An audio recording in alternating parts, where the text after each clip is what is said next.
Yo guys, what's going on? My name is Vexelite, and today I'm bringing you my Extreme Rules 2017 predictions. I do predict that this will be a good pay-per-view.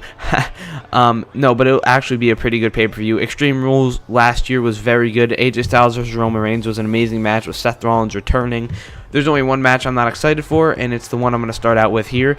We have Rich Swann and Sasha Banks teaming against Alicia Fox and Noam Dar. I think Sasha Banks and Rich Swann will be the winners because the other team stood tall on 205 Live, I believe.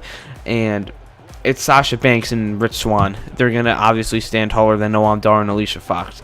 So let's move on to the submission match, which is Neville versus Austin Aries. And Neville has been holding the title for a long time. They've been feuding since, I believe, WrestleMania-ish. And he's lost every single time. And this is kind of in the same boat as the tag match, which is up next. But how long has Neville had the championship? Let's find out. I believe he's been holding it for like 3 months now. He won it in March off of Rich Swann, and they really hot potatoed that title around. And that's why it feels like this reign has been long. But I do think that it'll change hands and Austin Aries will win because they don't really give any other cruiserweights a chance. It's been Austin Aries and Neville forever now, and I see them continuing it, but with the other way around. So I'm going to have to go with Austin Aries for this one. It helps that they both have a submission finisher, that he has the last chancery, and I think he has the Rings of Saturn or some crazy shit like that. I do see Austin Aries winning, though. I definitely think Austin Aries will come out on top with his submission. He has a better submission anyway. But this one is the hardest or second hardest one to predict. It's the Hardys versus Cesaro and Sheamus. Because the Hardys are undefeated since they came back in tag matches and in single matches. And Cesaro and Sheamus, that means every single time they've won against them, which is the only people they've competed against, they've lost. They've turned heel. They've lost every singles match. They've lost every tag match since WrestleMania. And Raw has no other competitors. They have no other real competitors for the tag team titles, and Cesaro and Sheamus are not going to be unused. So that's what's making me think that they're going to win. What makes me think the Hardys are going to win is that it's a steel cage match. They're really hot. They're like the biggest draw I think they can have right now. So keeping the title on them would be interesting. But maybe they do have the rights to the broken thing, so maybe losing the titles will involve that. I'm going to watch this video that someone just uploaded, and I'm going to steal his prediction on who he thinks is going to win. I'm going to get some inspiration. Let me watch. Okay, I think I've came to a conclusion, and it hit me with one word. The Hardys are on the cover of the Extreme Rules poster. They're on the poster. The Team Extreme on Extreme Rules in an extreme steel cage match. I don't think they're going to lose. I hate to do it, but I think I'm actually going to go with the Hardys on this one. Oh no, if it's Cesaro and Sheamus, my gut's been telling me that the entire time. It's been telling me that the entire time that Cesaro and Sheamus are going to win. But do we want that feud to continue? It's just, who else can the Hardy Boys move on to? It's just like once they beat them, they have no one else. Here, what tag teams are on Raw? Alright, the only real other tag team is the Club. And I don't see us getting another Cesaro and Sheamus versus the Club. So I'm just going to go with the Hardys. I'm going to have to. I feel so bad doing it. But I really want to win against my friends. So I'm going to have to go with the Hardys on this one, unfortunately. Up next, we have, and that's like the hardest pick to me, or second, I don't know. The other one's the main event. It's kind of obvious.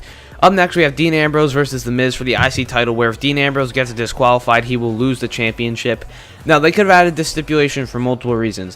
One, they want to make Dean Ambrose look like the ultimate superhero to the kids and blah, blah, blah, and overcome the bad guy and all odds and Maurice, and everyone feels good.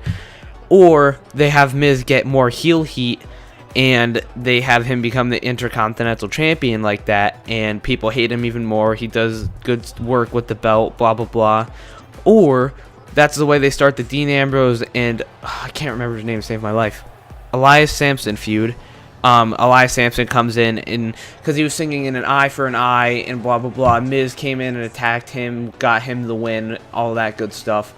So I feel like that might happen again, and I do see the Miz winning, Dean Ambrose not getting the title back, and then Dean Ambrose versus Elias Sampson in a feud. I see that happening, so I say the Miz.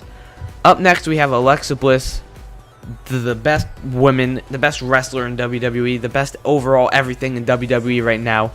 My baby girl, Alexa Bliss, versus Bayley. Alexa Bliss is going to win. Bayley should not win. This feud should not continue. I hate to jump on the bandwagon.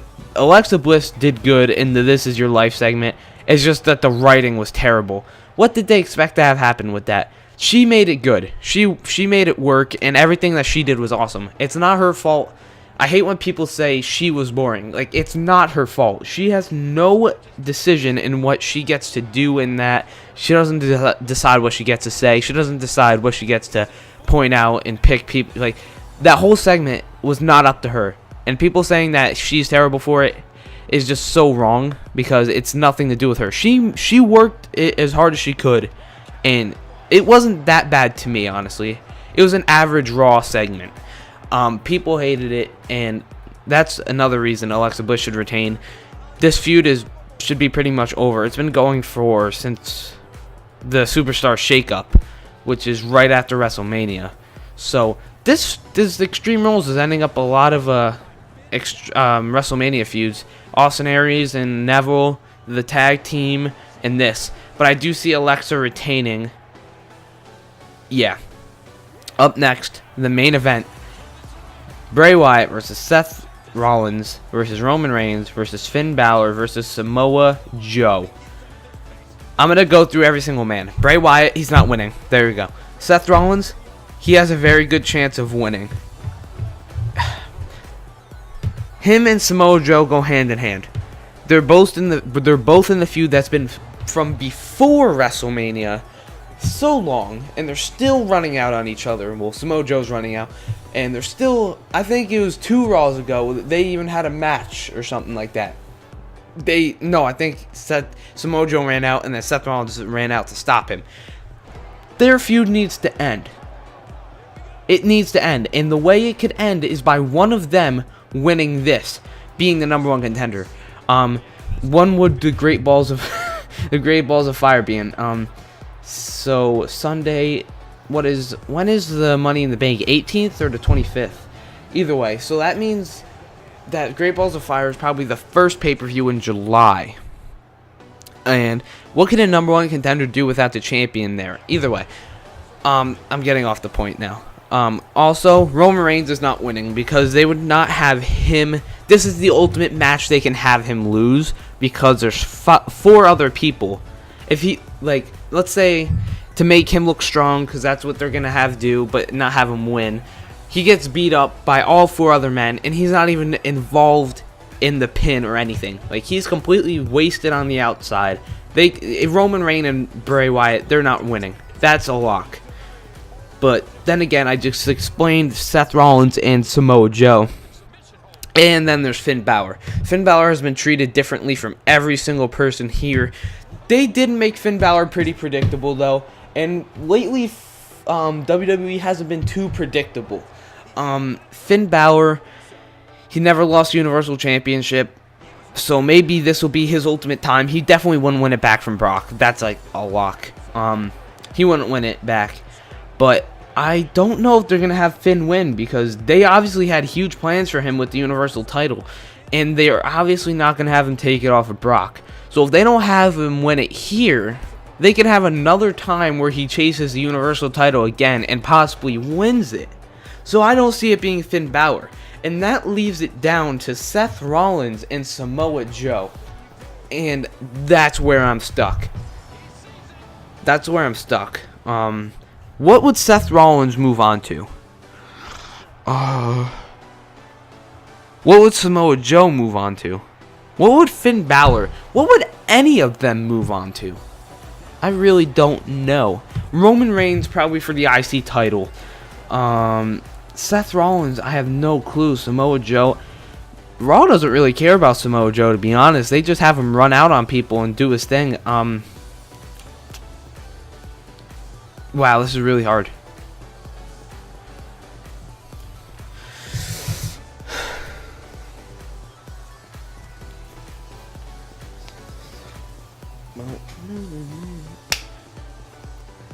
Seth Rollins or Samoa Joe? Samoa Joe versus Brock Lesnar is a dream match that'll draw in a lot of money for Great Balls of Fire. And since they have such a new and weird name, that's what they need. Samoa Joe versus Brock Lesnar in the main event. People would look forward to that. I would look forward to that. People really like Seth Rollins, so no matter what they really throw him into, people will like him. So screw it. I'm going with Samoa Joe. I'm going with him. You know what? My original pick was Finn Balor. I changed that. Back before I even started this video, when it was first announced, I'm like, Finn Balor's going to win. I'm going with Samoa Joe. So my final picks, Sasha Banks and Rich Swann. Austin Aries, the Hardy Boys, Samoa Joe, The Miz, and Alexa Bliss. That's my final predictions. Hope you guys enjoyed. If you did, be sure to like, comment, and subscribe. Thank you guys so much for watching. Tell me your predictions down below. Specifically, the Fatal 5-Way and the tag match. That's what I really would like to know. Thank you guys for watching. I'll see you in the next video. Bye, guys.